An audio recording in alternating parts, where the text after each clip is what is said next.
तर विधानसभा निवडणुकीच्या दृष्टीने आणखी काही घडामोडी पाहूया. विधानसभेचा आखाडा.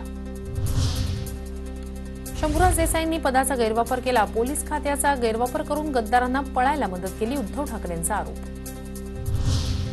तर आम्ही खुलेआम गेलो, लपून छपून गेलो नाही, शंभूराज देसाईंचं उत्तर. तसंच मी पदाचा गैरवापर केला तर त्यावेळी मुख्यमंत्री ठाकरे होते, अशीही टिप्पणी.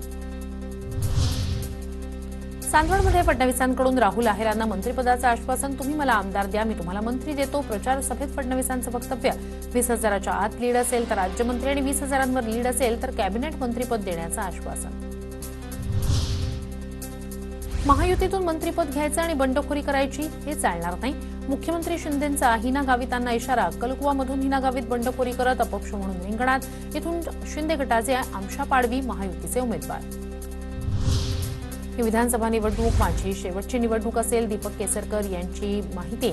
तर राजकीय वारस मुलगी सोनाली नाही, लवकरच वारसदार ठरेल, केसरकरांचं वक्तव्य. राज ठाकरेंच्या सभेत माझ्यासाठी खुर्ची ठेवली होती, आपल्या सभेत त्यांच्यासाठी खाट ठेवूया.